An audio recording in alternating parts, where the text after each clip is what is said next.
Hi everybody, Father Bill Holtzinger here, and this is your Friday Reflection. I'm in the corner of the property. You can see the netting here, right here, and of course behind is Walker Road and Murray intersection back there.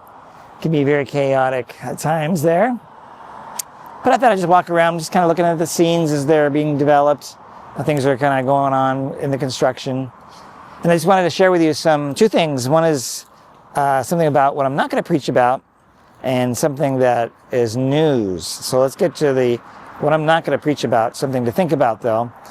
We hear in the gospel that Jesus asks, well, who do the people say that I am?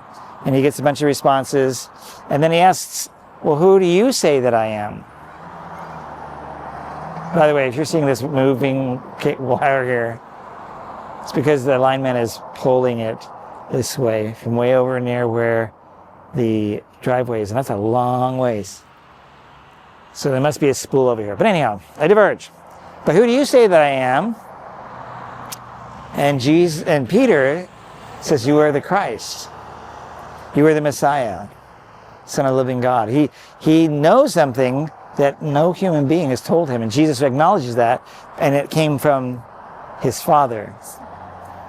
And he says, blessed are you, Peter, son of Jonah, or Bar Jonah. And he calls him then Rock, because his name is Simon.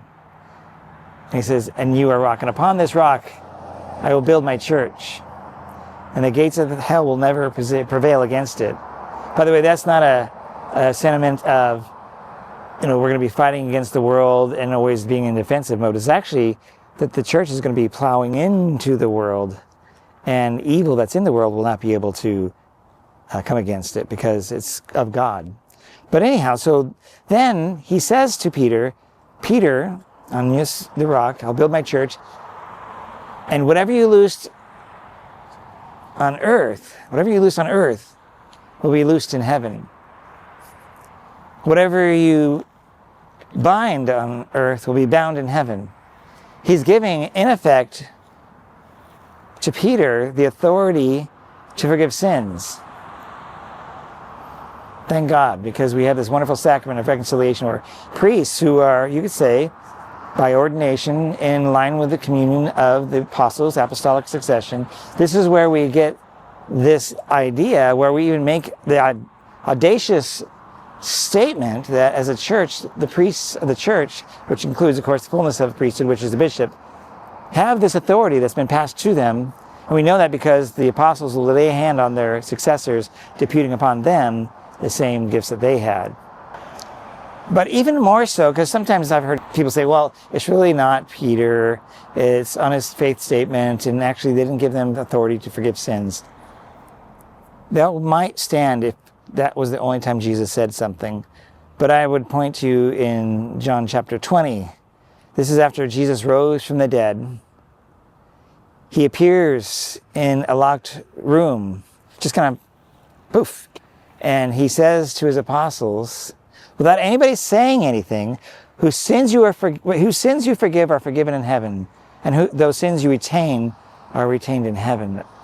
So that, again, he gives the authority to the apostles, this ability to forgive sins in his name. Now, Jesus himself got chided by the Pharisees for claiming to forgive sins. They said, only God can forgive sins. And like, okay, well, that tells you something about Jesus. He says he has the authority to do that. And either he's a liar or he's not. But then he also, because he's God, has the authority to do whatever he wants. And if he desires to depute that gift upon another person, so be it. And that's what he does. And that's what the church does ever since. And we've been offering the sacrament of reconciliation or confession ever since. The wonderful thing about the sacrament of confession is it helps put in order or make beautiful our souls where before they were not so. Like, for example, I kind of look back here and like this road here. It's chaotic. You've driven it, I'm sure. That's chaos, and it's frustrating. It gets us angry, and that's not okay, right? In this case, it's necessary, but as an analogy or as an allegory, this road and its chaos is like us when we sin. You may have an occasion, by the way, to sin when you're here for just being impatient, but